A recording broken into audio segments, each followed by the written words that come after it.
नमस्कार। आपका बात 25सी में स्वागत है। तो आज तो 4 मई है, तो चुनाव की जो वोट पड़े हैं उनकी गिनती आरंभ है। और मुख्य रूप से क्योंकि आज हम जो है वो पश्चिम बंगाल की बात कर रहे हैं कि पश्चिम बंगाल में पिछले दिनों जिस तरह से दीदी और उनके साथियों ने जिस तरह से दिल्ली की केंद्रीय सरकार को बुरा भला कहा है, सारी गड़बड़ियों के लिए उनको जो है वो जिम्मेदार माना है और देख लेने की धमकी दी है। तो ये जो एक फेडरल स्ट्रक्चर है, उस फेडरल स्ट्रक्चर के नियमों में सबकी जो है वो स्टेट और सेंटर यानी कि केंद्र के संबंध डिफाइंड हैं, उनको उसी तरह से मानना पड़ेगा। तो आप राजनीतिक फाइट के लिए इस तरह से फेडरलिज्म पे यानी कि देश के संघीय ढांचे पे हमला नहीं कर सकते। लेकिन अब देखिए, दीदी तो दीदी हैं, वो तो करता रहती हैं, और दीदी के साथी भी जो है ना उसमें से कम नहीं हैं। तो अब उन्होंने जो कुछ कहा है उसमें तो अभी नहीं जाएंगे, लेकिन आज जो चुनाव की अभी गणना चल रही है उस गणना के हिसाब से दीदी is on her way out. बदलाव की तरफ बंगाल जा रहा है। अभी जो है वो 12:30 बजे के आसपास में 170 सीटों पे भारतीय जनता पार्टी आगे चल रही है और करीब 90 पे अभी दीदी हैं, यानी कि वे बैक उनको इनकी सीटें अब इस ये जो अंतर है इसको भर पाना मुश्किल होगा ऐसा लगता है। लेकिन फिर भी 4 बजे के आसपास परिस्थिति और क्लियर हो जाएगी, तब देखेंगे। अभी जो रुझान है वो 260 के आए हैं, करीब 32 के 34 के बाकी हैं कि उनके आने से भी फ़र्क पड़ेगा। तो ये दीदी जो ये कर रही है ना, ये कुछ नया तो हुआ नहीं है, क्योंकि इसकी शुरुआत की थी स्वर्गीय ज्योति बसु ने, जो करीब करीब 23-24 साल तक पश्चिम बंगाल के मुख्यमंत्री रहे, और उनकी पार्टी और उनके कार्यकलापों से ही ये संभव हुआ कि उनका जो मिलिटेंट गुंडागर्दी का ट्रेड यूनियनिज्म है उसके कारण सारे के सारे बड़े उद्योग जो थे वो बंगाल से भाग गए। यहाँ ये भी हमें याद रखना आवश्यक है कि 1947 में स्वतंत्रता मिलने के आसपास में जीडीपी जो थी पश्चिम बंगाल की, क्योंकि अधिकतर सबसे नंबर 1 की इंजीनियरिंग कंपनियां सब पश्चिम बंगाल में ही थी। फिर उसका विभाजन हो गया, जूट उत्पादन के क्षेत्र बांग्लादेश में चले गए। तो ये परिवर्तन ज़रूर हुआ, लेकिन ये देखने की बात है कि चौथे नंबर पे या मतलब कि फर्स्ट 4-5 में बंगाल की परिस्थिति आती थी, और 25% के आसपास में जीडीपी जो है वो बंगाल से आता था। वो उसकी गणना संख्या तो वो कम होगी उस समय, जैसा भी है, क्योंकि 60 में भी हमारी तो $30 बिलियन ही तो हमारी जीडीपी थी 1960 में।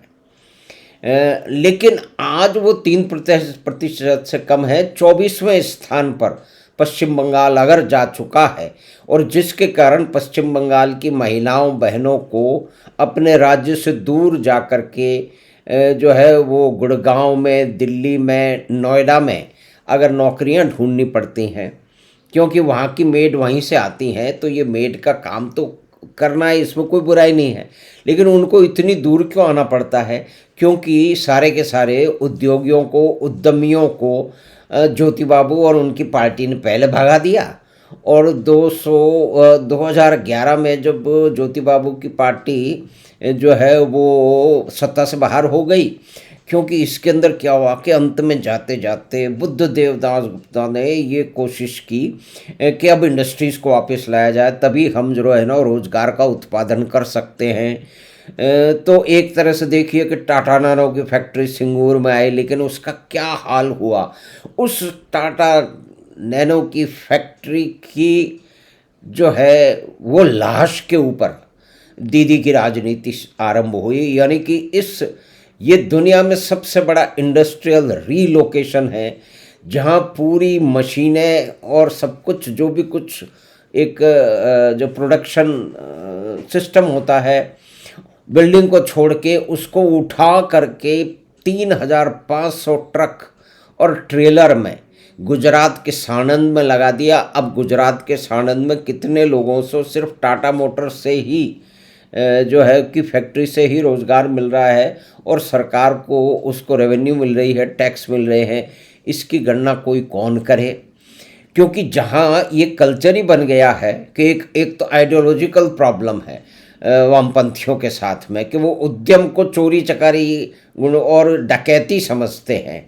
वो ये मानते हैं कि अगर कोई आदमी उद्यम करके अगर उसके पास में वो उद्योगपति बन जाता है, उसके पास में कुछ पूंजी इकट्ठी हो जाती है, फैक्ट्री खड़ी हो जाती है, तो वो चोरी करके बनता है। वो लोगों की जो है वो उनका जो श्रम है उस श्रम का बेजा इस्तेमाल करके बनता है।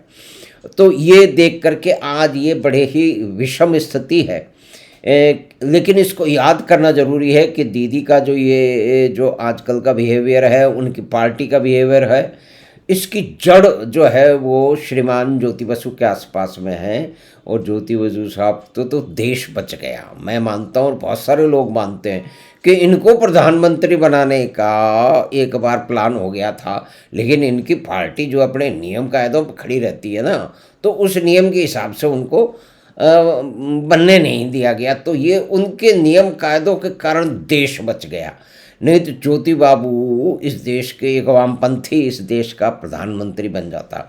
और जहाँ जहाँ वामपंथियों का शासन बंगाल में रहा है, स्वतंत्रता के समय सबसे पहले मतलब पहले की श्रेणी का जो राज्य था, और उसकी अब क्या हालत हो चुकी है कि वो जीडीपी के स्तर पे 24 स्तर पर लोगों को बाहर काम ढूंढने जाना पड़ रहा है। और वहाँ पे जो ये शासन दीदी इनको भगा के लाई थी वामपंथियों को, उसमें सिर्फ एक टोलाबाजी और उसमें जो है रंगदारी और जो है वो जबरन टैक्स वसूल करने का काम है कि कोई अपना मकान बना रहा है तो टैक्स दो, कहाँ से लोहा लक्कड़ सीमेंट बजरी खरीदनी है वो बताएंगे, जिस रेट पे मिलेगी वो आपको लेना पड़ेगा, उसके बाद में भी फिर आपको दान दक्षिणा भी देनी पड़ेगी।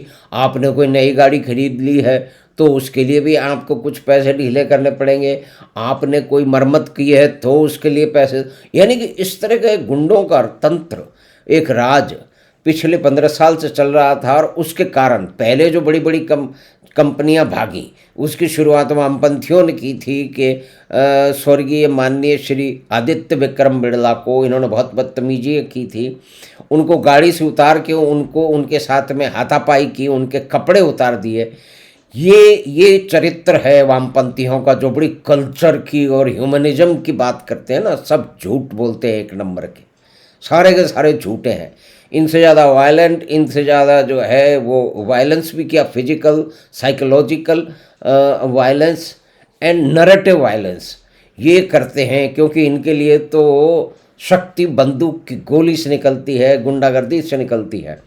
तो वो परिवर्तन एक अमूल चूल परिवर्तन, एक लंबे समय का परिवर्तन 50 साल बाद लोगों ने अपने एक फ्री एंड फेयर इलेक्शन हुआ है जिसमें गुंडे बदमाशों को अंदर डाल दिया गया, उनको बदमाशी नहीं करने दी। तो ये एक अमूलचूल परिवर्तन होने चला जा रहा है कि बहुत सारे लोग हैं जिन्होंने पहली बार वोट डाला है, नहीं तो पहले मरे हुए लोगों के वोट जो है वो डाले जाते थे, फिर डरे हुए लोगों के वोट पे ले जाते थे, फिर बंदी बनाए छुपाए हुए लोगों के फिर वोट डालते थे।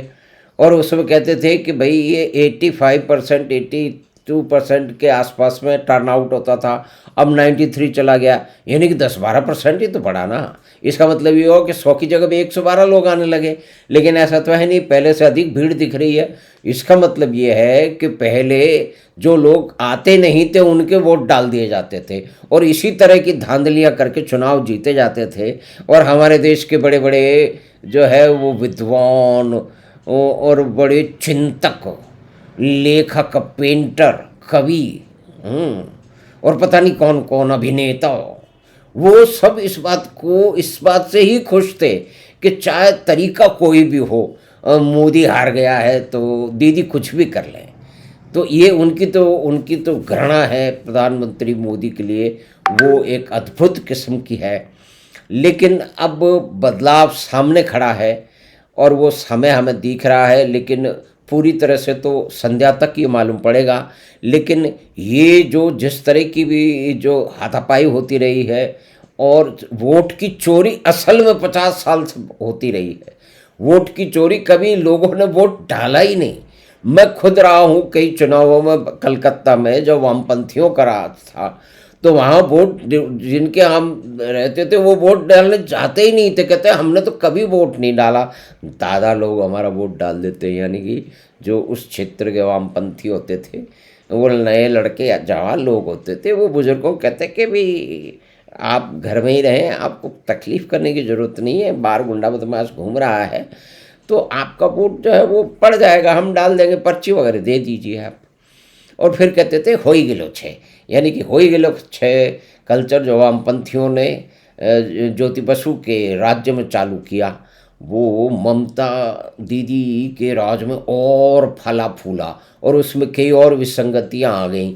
तो एक तरह से पहली बार, यानी कि लोग, माताएं बहनें जो है वो वोट दे के आ रही हैं, पत्रकार उनसे पूछ रहे हैं कि किसको वोट दिया, तो वो डर के बता नहीं पा रही हैं। तो ये कौन सा प्रजातंत्र है जिसमें जो अपनी बात कोई कह नहीं सकता, यानी कि बिना भय के पहली बार हो रहा है पश्चिम बंगाल में चुनाव। उस भय का पूरा संचार, उसका आरंभ वामपंथियों के राज में हुआ था और उसमें एक बड़ी बड़ी लंबी चौड़ी घटनाएं हैं। मारीच झापी का जो नरसंहार हुआ था, उसके अंदर बांग्लादेश से आए हुए नवोशूद्रों में से कहते हैं कि 5 से 10 हज़ार लोगों को मार डाला गया।